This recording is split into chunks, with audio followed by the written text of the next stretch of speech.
Hi, Peter Charles here, and today let's talk about Fujifilm autofocus and specifically the type of zigzag running test that reviewers like to use and like to show that Fujifilm autofocus isn't all that great.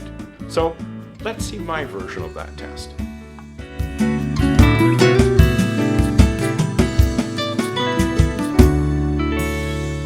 Okay, it's March break, so there's no school. We went out to the schoolyard and I shot a running test, and you'll see two versions of it. First version is an out-of-the-box, basically, the way I've set up the camera. It's like you've just taken the camera out of the box and you've turned it on. And all I've done is changed autofocus single to autofocus continuous. Other than that, the camera's out of the box. And I did the zigzag running test. So when we first look at this test, you can see some problems, and we'll talk about that in a minute.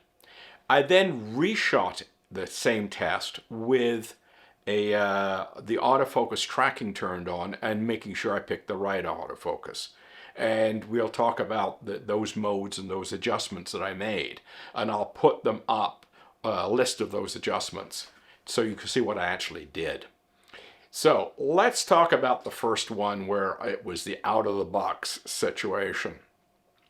What was essentially happening in this particular video, when you look at it, when you look at the 70-odd photos that I took, I was shooting at 10 frames per second. It was 1/4000th of a second and f2.8 at 200 ISO. So, I'm going to, give the camera a chance, right? With the f2.8, we'll be able to see what's in focus and what isn't. So when this starts off, it's not in focus. So you watch carefully. Most of the shots are not in focus. It's only when I'm crossing in front of the camera am I in focus. All the other shots are not in focus. So if I was a reviewer and I didn't really pay too much attention to what I was doing with the in-camera settings, the AFC custom settings, for example, for tracking, setting up the tracking box properly and so on, I'm going to get a lousy result. So if you were going, if a reviewer did what I did and, you ended up with that kind of result, you would say, oh, Fujifilm's autofocus is horrible. So now, let's take a look at the second one. Now, in this particular version, I have got autofocus custom setting set to 5, which is erratic motion. I have got my pre-AF on. I've got the tracking mode on. So I've got it set up for this particular type of situation.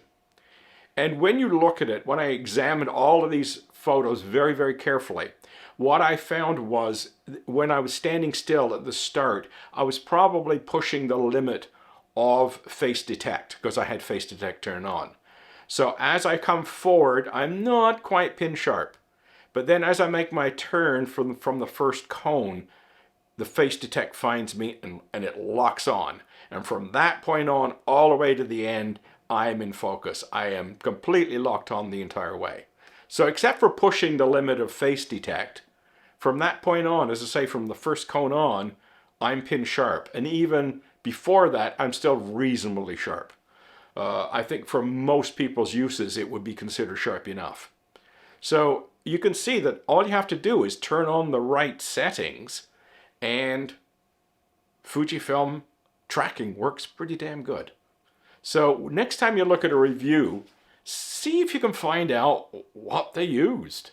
When they're looking at Fujifilm autofocus and saying, well, the tracking's not that good. Well, what have they used for the tracking settings? Have they used something that was appropriate to the task? Because I've just showed if you use the right setting, it will do the job. So give that some thought the next time you're looking at a Fujifilm autofocus review. Cheers.